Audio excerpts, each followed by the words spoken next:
E aí, bando de desocupados. Aqui é o Tirinha. O seu apresentador. O cara que o dono desse canal tirou da sarjeta do esquecimento, limpou com um pano sujo e botou na frente de uma câmera para falar de curiosidades históricas. Eu devia estar em Miami, sabiam? Eu tinha um contrato pré-assinado com a Warner em 42, mas não, eu tinha que brigar com o produtor por causa da temperatura do café. Mas vamos lá. Vamos pagar o aluguel. O tema de hoje é o Homem da Máscara de Ferro. Uau! Mistério. Intriga. Um cara com um balde na cabeça. Já adianto que se fosse no meu desenho, eu resolvia isso com um abridor de lata gigante em 30 segundos. Mas a vida real é chata, burocrática e francesa. Então, senta aí, pega sua pipoca de micro-ondas sabor isopor, e vamos mergulhar na França do século XVII. Onde todo mundo usava peruca para esconder piolho e tomava banho uma vez por ano. Século XVII. França. O rei é Luís XIV. O rei Sol. Sabe aquele tipo de influenciador digital que acha que o mundo gira em torno do umbigo dele? Multiplica por 1000, dá um exército para ele e o poder de te mandar pra cadeia sem julgamento. Esse era o Luís. O cara construiu Versalhes porque Paris não era chique o suficiente para a grandeza dele. Nesse cenário de ego inflado e saneamento básico inexistente, surge a nossa história. Uma história que começa não com uma explosão, infelizmente, mas com uma carta. Em julho de 1669, o Marquês de Louvois, que era o ministro da guerra, um sujeito com cara de quem chupou limão azedo e gostou, mandou uma carta para um tal de Benigni d'Auvergne de Saint-Mars. Que nome, hein? Saint-Mars era o carcereiro da prisão de Pignerol.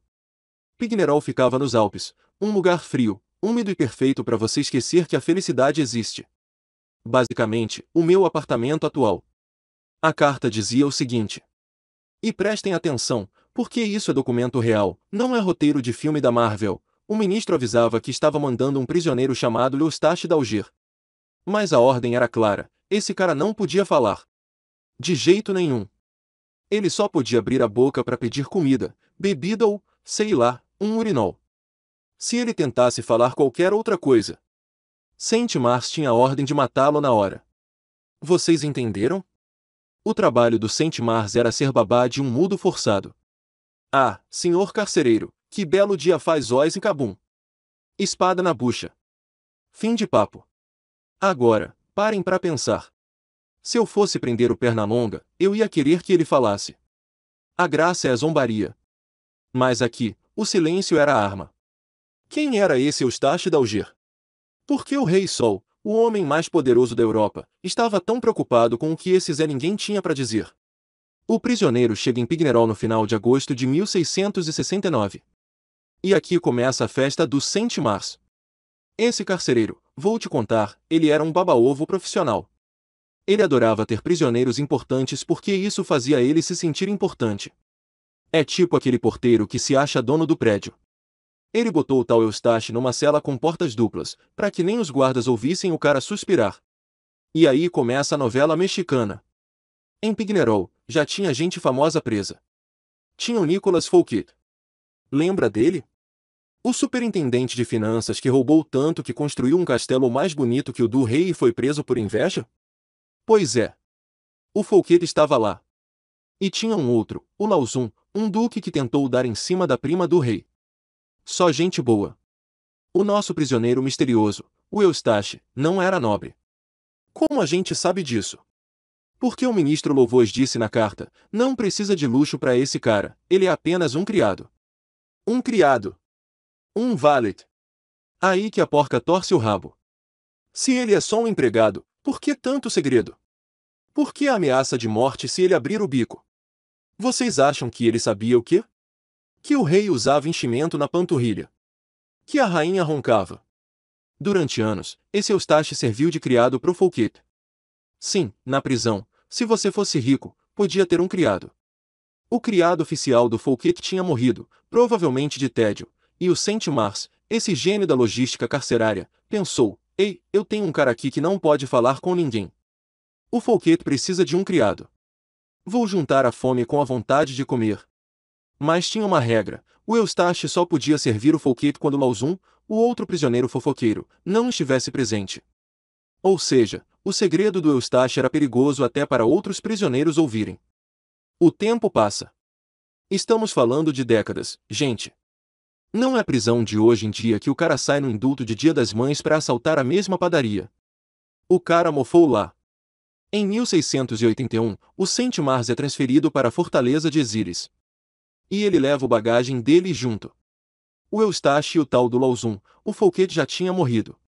Em Exíris, a paranoia aumenta. Saint-Mars gasta uma fortuna do dinheiro do rei para construir uma cela especial. E depois, em 1687, eles se mudam para a ilha de Sainte-Marguerite.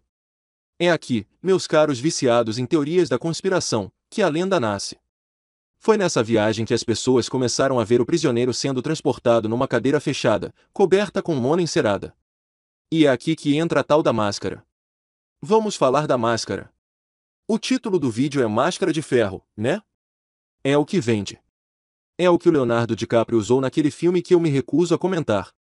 Mas a verdade histórica, aquela que dói e não dá audiência, é que a máscara era de veludo. Isso mesmo.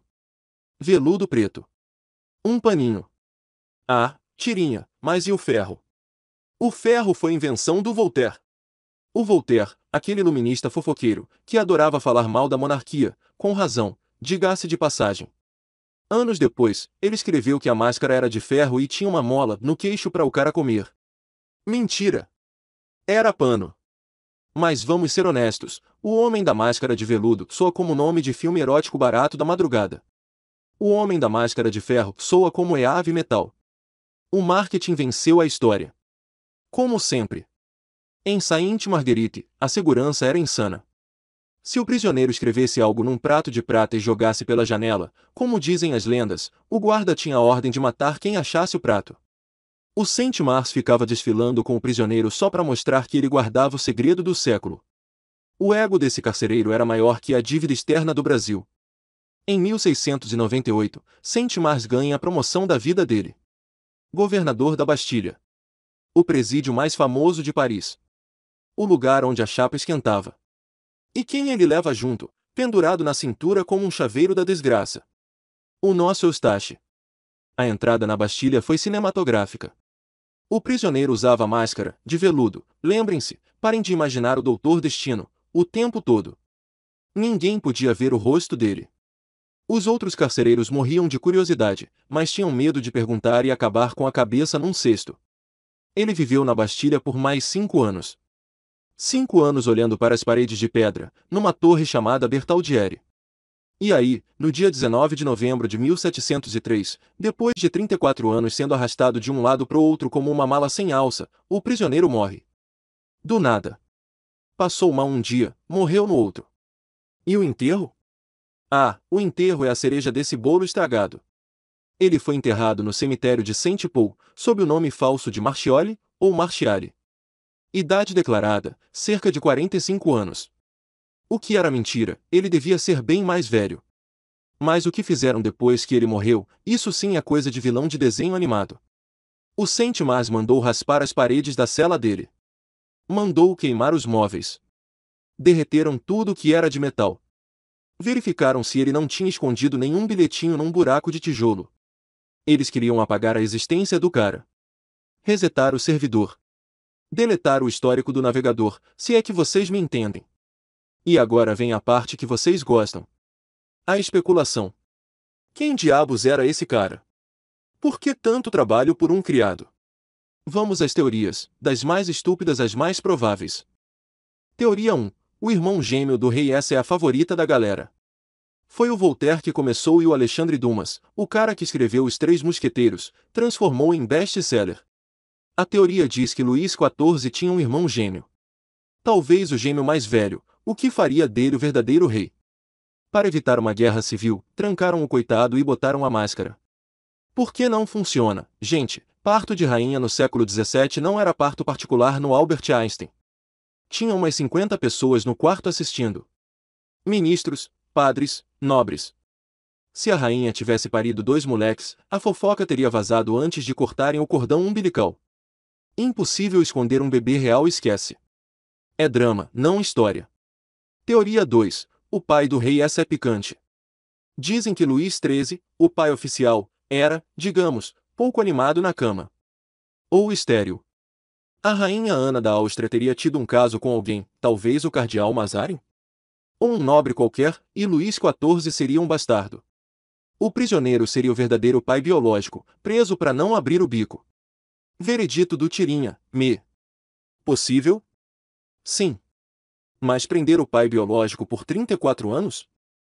Era mais fácil dar um veneno para ele e dizer que foi indigestão de croissant. Reis matavam por muito menos. Manter vivo é arriscado demais. Teoria 3. O general covarde em 1890 decifraram os códigos militares da época. Um tal de general Boulonde, que amarelou no cerco de Cunel. Ele fugiu, deixou a munição para trás e o rei ficou pistola. A carta dizia: prenda esse incompetente na fortaleza de Pignerol, mas de dia, para todo mundo ver. Problema: a carta dizia para prender de dia. O nosso mascarado foi preso em segredo total. E o Boulonde morreu oficialmente anos depois. Não bate. Próximo. Teoria 4. Molière o dramaturgo. O cara que escrevia peças. Dizem que ele não morreu no palco, mas foi preso porque irritou a igreja. Veredito: vocês estão usando drogas pesadas. Parem com isso. Teoria 5. Eustache d'Alger, a mais chata e mais provável. Voltamos ao nome da carta original. Eustache d'Alger. Historiadores modernos acham que ele era apenas um criado. Mas um criado que sabia demais. Ele trabalhava para gente muito perigosa antes de ser preso. Talvez ele soubesse de negociações secretas entre a França e a Inglaterra. O rei Carlos II da Inglaterra estava recebendo grana do Luís XIV para se converter ao catolicismo. Se isso vazasse na Inglaterra protestante, o Carlos II perdia a cabeça, literalmente, como o pai dele. O Eustache poderia ser o cara que transportava as cartas. Ou o cara que viu a grana. Ele era o arquivo vivo. Mas por que não matá-lo? Porque no século XVII, a alma cristã pesava. O rei podia ser um tirano, mas mandar matar um católico sem julgamento formal de crime de sangue era pecado mortal. Prender e deixar apodrecer? Aí tudo bem, Deus perdoa. Lógica religiosa, vai entender. Além disso, o Saint-Mars precisava do prisioneiro. Sem o prisioneiro famoso, o Saint-Mars era só um carcereiro num forte no meio do mato. Ele criou o mito. Ele alimentou a fofoca. Ele colocava a máscara, de veludo, no cara e dizia para os camponeses: olhem. É alguém super importante. Eu sou importante. O prisioneiro era o ticket refeição do carcereiro. No fim das contas, o homem da máscara de ferro é a prova de que a fofoca é imortal. O pobre do Eustache, se era ele mesmo, passou 34 anos sem ver um rosto humano, sem poder falar, sendo tratado como um objeto. E hoje, 300 anos depois, a gente tá aqui, fazendo vídeo pro YouTube sobre ele, transformando a desgraça dele em entretenimento. É irônico, não é? Ele foi o homem mais escondido da França, e agora é o prisioneiro mais famoso da história. Se ele soubesse disso, talvez tivesse rido. Ou chorado. Provavelmente chorado, porque rir com uma máscara de veludo suada na cara deve ser horrível. A história real não tem irmãos gêmeos malignos, não tem troca de bebês, não tem mosqueteiros salvando o dia. Tem apenas um sistema absolutista brutal, um carcereiro vaidoso e um homem que foi deletado da existência porque sabia de alguma sujeira política. Pensando bem, não mudou muita coisa de 1670 para hoje, né? Só mudaram as máscaras. Hoje a gente usa filtro de Instagram. Graças a Deus e a todos os santos desenhados por Walt Disney. Eu terminei por aqui. Minhas costas estão me matando e eu preciso ir para casa ver reprise de Pica-Pau, onde a violência é honesta e ninguém usa máscara de veludo. Se você gostou desse vídeo, sinceramente, procure ajuda. Mas se quiser dar like, dá. Se quiser se inscrever, se inscreve. O dono do canal diz que ajuda no algoritmo. Eu não sei o que é algoritmo, para mim soa como nome de doença venérea. Agora, uma pergunta para você, que ficou até o final ouvindo minha voz rouca. Se você tivesse que usar uma máscara pro resto da vida para esconder quem você é, qual seria a sua desculpa? Hein? Deixa aí nos comentários. Eu não vou ler, mas alguém vai. Fui. Corta essa porcaria. Onde tá meu pagamento?